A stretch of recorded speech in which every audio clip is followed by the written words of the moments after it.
Bonjour à tous et bienvenue sur IQ Invest pour un sujet longuement attendu puisqu'on va parler ici des small caps, un sujet que je n'ai pas encore abordé sur la chaîne. Ça fait maintenant plus d'un an, quasiment un an et demi que la chaîne a été lancée et je n'ai toujours pas parlé des small caps. Pourtant vous avez été nombreux à me demander mon avis, notamment sur certaines sociétés comme Vallourec et Katana dont on va parler en fin de vidéo. Donc aujourd'hui on va voir est-ce qu'il est intéressant ou non d'investir sur les small caps et est-ce que c'est une bonne idée. Cette vidéo va être découpée en plusieurs étapes. Premièrement, nous verrons qu'est-ce qu'une small cap assez rapidement. Ensuite, le génie français William Higgins, la théorie de surperformance des small caps, les performances réelles historiques des small caps, les limitations de l'application IQ Invest, les statistiques de qualité tirées de l'application IQ Invest. Ensuite, nous ferons un petit tour sur Vallourec et Katana pour voir ce qu'elles ont dans le ventre, donc deux small caps françaises. Et ensuite, nous ferons une conclusion. Je vous rappelle que cette vidéo est disponible à des fins informatives et éducatives uniquement. Ce n'est en aucun cas un conseil en investissement. Vous êtes tous entièrement responsables de vos décisions d'investissement et investir comporte des risques de perte en capital. Ceci étant dit donc, qu'est-ce qu'une small cap? Une small cap, c'est une entreprise de petite taille ou à faible capitalisation boursière. Donc elle a généralement une capitalisation inférieure à 2 milliards ou 1 milliard de dollars. Ça dépend un peu en fonction des définitions. On distingue donc trois catégories principales d'actions. Pour ma part, je situe la limite à 10 milliards de dollars pour les large cap, 1 milliard de dollars pour les mid cap, donc entre 1 et 10 milliards de dollars, et moins de 1 milliard de dollars pour les small cap. Je trouve que ça fait des chiffres ronds, 10, 1, c'est assez simple à retenir. Plus de 10 milliards, c'est large, en dessous de 1 milliard, c'est small, et au milieu, c'est mid. Et la capitalisation, c'est tout simplement le nombre d'actions en circulation multiplié par le prix de l'action. Donc si vous avez 10 actions pour une action à un prix de 100 $, eh bien elle aura une capitalisation de 1000 $, donc 10 fois 100. Donc c'est tout simplement voilà, le nombre d'actions fois le prix. Et en France, on a un investisseur très connu, William Higgins, qui a fait pas mal d'interviews sur YouTube que je vous encourage à aller voir. Il a une philosophie d'investissement qui est très intéressante et surtout, il bat régulièrement les marchés avec son fonds Indépendance AM qui est spécialisé dans les small et mid cap françaises et européennes. Donc il a deux fonds et sa stratégie est vraiment intéressante. Donc par exemple le fonds Indépendance France Small et Mid a fait plus 12,8% par an en moyenne depuis sa création en 1993. Donc une performance tout à fait honorable, même plus qu'honorable à long terme et surtout une performance supérieure à celle du CAC 40 avec 7,83% et même à celle du S&P 500 avec 11,21%. Alors je ne sais pas si cette performance est calculée nette de frais ou pas, mais en tout cas peut-être que si on enlève les frais, on arrive au même niveau ou un peu moins que le S&P 500, mais ça n'enlève en rien la performance de ce fonds et surtout c'est assez agréable de voir qu'on a des investisseurs en France qui arrivent à battre les marchés sur le long terme. Donc la question qu'on peut se poser, nous investisseurs particuliers, est-ce que les small et mid cap sont-elles intéressantes dans notre portefeuille dans une stratégie long terme? Car en théorie, les small et mid cap pourraient offrir une surperformance par rapport aux large cap, notamment pour deux raisons. Première raison, car elles sont plus petites et ont donc plus de marge pour croître. Forcément, il est plus facile pour une petite entreprise de faire x10 que pour un géant déjà établi de faire x10. Ensuite, elles sont moins suivies également par les marchés, donc il y a potentiellement plus d'erreurs de valorisation et il est fréquent de trouver des investisseurs prenant la stratégie small caps value, donc qui consiste justement à profiter de ces anomalies de marché pour trouver des entreprises sous-évaluées. Donc qu'en est-il réellement? Est-ce que les small caps offrent réellement une surperformance par rapport au marché? Et ici on va regarder les performances de plusieurs indices. Premièrement le MSCI World Small Cap qui lui sous-performe le MSCI World classique. Vous voyez ici qu'il est inférieur au MSCI ACWI Investable Market, donc toutes les entreprises du monde. Donc il sous-performe son indice de référence, donc le World Small Cap sous-performe le World classique. Ensuite au niveau des États-Unis également on a une sous-performance des small cap puisque le MSCI USA Small Cap sous-performe le MSCI USA classique. Ensuite en France par contre c'est un peu différent puisqu'on a une surperformance à long terme des small cap sauf depuis dernièrement où elles sont repassées en dessous. Vous voyez que le MSCI France est repassé au-dessus du MSCI France Small Cap depuis à peu près fin 2024 mais sinon sur toute la durée vous voyez que le MSCI Small était au-dessus en tout cas en France. Et ensuite si on regarde un peu les deux indices les plus connus aux US à savoir le S&P 500 et le Russell 2000 qui représentent entre guillemets les small caps, eh bien on a une surperformance également des large caps. Donc vous voyez qu'on ne peut pas vraiment affirmer que les small caps battent les large caps sur une longue période donnée. Ça va dépendre des périodes et j'ai envie de dire que ça va aussi dépendre des géographies comme on le voit en France. Ensuite, au niveau de l'application IQ Invest, il y a eu plusieurs limites qui ont été améliorées, qui ont été incrémentées au fur et à mesure du temps. Quand l'application a été lancée, il y avait plus de 1600 entreprises avec une limitation à toutes les entreprises de plus de 10 milliards de dollars de capitalisation.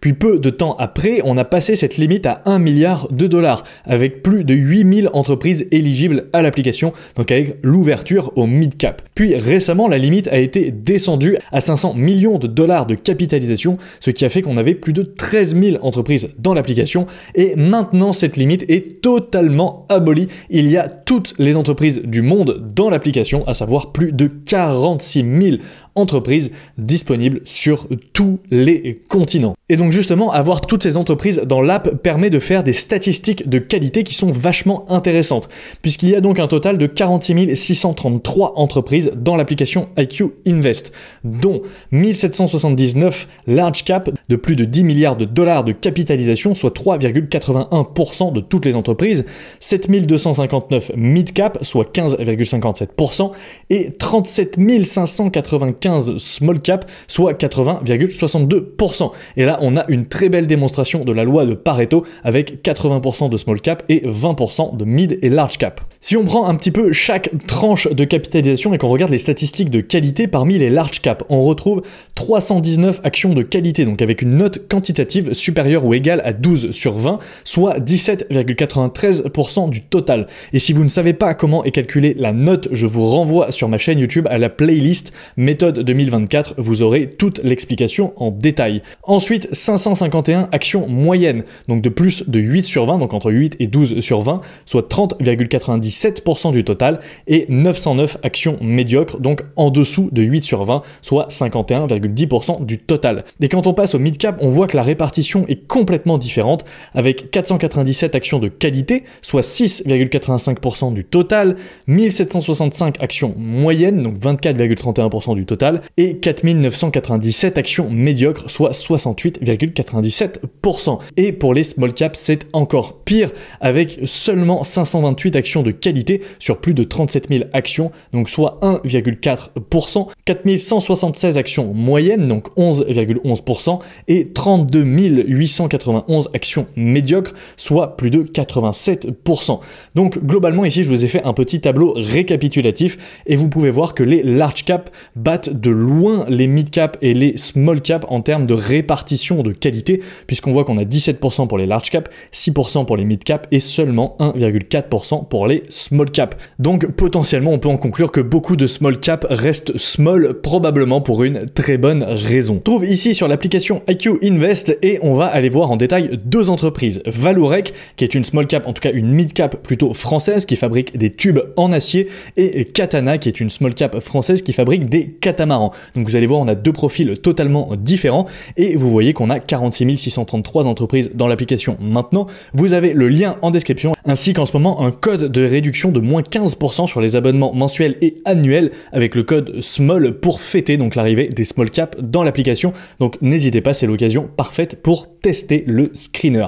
Donc si on regarde premièrement Vallourec, on va aller sur la fiche détail de l'action et premier point qu'on peut constater au niveau de l'évolution du cours de l'action, c'est qu'on a une performance catastrophique avec moins 20% par an de CAGR, et si on compare au S&P 500, c'est catastrophique avec moins 90% versus 187% pour le S&P 500. Si on regarde au niveau de la note quantitative, on a énormément de mauvais points, à savoir des retours sur capitaux mauvais, quasiment pas de marge, en tout cas des marges très faibles, pas de croissance du tout, voire même une décroissance du chiffre d'affaires et des free cash flow négatifs, le tout avec des dettes moyennes. Donc à première vue, Vallourec n'est pas du tout une entreprise qui donne envie. Donc si on regarde un petit peu dans l'onglet quantitatif, on va mettre ici les chiffres sur 20 ans et on va voir qu'il y a pas mal de points qui clochent sur cette entreprise. Premier point, les revenus. On voit que les revenus sont en décroissance à long terme avec en moyenne 3,76% de croissance sur les 20 dernières années du chiffre d'affaires et moins 0,87 sur les 10 dernières années. Donc une entreprise entreprise globalement qui fait de moins en moins de ventes, donc un point extrêmement négatif. Si on regarde les bénéfices par action, on est quasiment tout le temps en perte depuis 2014, donc on a une évolution très mauvaise et on a surtout une entreprise qui perd de l'argent à long terme. Si on regarde les marges, on va enlever les capex et le payout ratio ici, on voit des marges qui baissent à long terme, en tout cas sur les 20 dernières années, les marges sont en chute, et pareil pour les retours sur capitaux, si on enlève le ROE, on voit que les retours sur capitaux sont en baisse à long terme. Pour couronner le tout, on a des actions en circulation qui explosent, donc on a une dilution massive des actionnaires et on a des dettes également qui sont absolument catastrophiques avec des années à plus de 16 de ratio dette sur EBITDA. Mais bon, j'ai envie de dire ce ratio est également faussé puisque vu que l'entreprise ne gagne pas d'argent, forcément elle a un EBITDA pourri. Et surtout, le point extrêmement négatif, je vous invite à regarder ces deux détails, c'est que le ROIC, donc les retours sur capitaux, sont inférieurs au WACC. Donc c'est-à-dire que l'entreprise a un coût du capital qui est supérieur à ses retours sur capitaux. Donc grosso modo, elle détruit de la valeur pour ses actionnaires.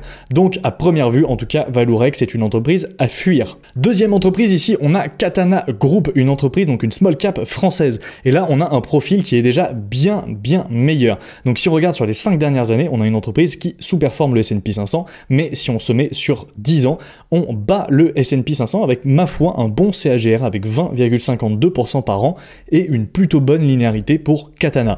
Si on regarde, on a 10,5 de notes quantitatives avec des ROIC qui sont déjà beaucoup plus corrects que Vallourec, des marges légèrement plus élevées, une croissance, surtout cette fois on a de la croissance, bon pas sur les free cash flow comme on va le voir, mais sur le chiffre d'affaires, on n'a quasiment pas de dividendes par contre et on a des dettes qui sont beaucoup plus faibles. Donc déjà au niveau du profil de la note quantitative, Katana est bien plus attractive. Si on regarde ici l'onglet quantitatif, cette fois on va se mettre sur 20 ans également, on voit qu'on a une bien plus belle progression des revenus avec en moyenne 20% de croissance sur les 10 dernières années, donc là pour le coup on est plutôt bon.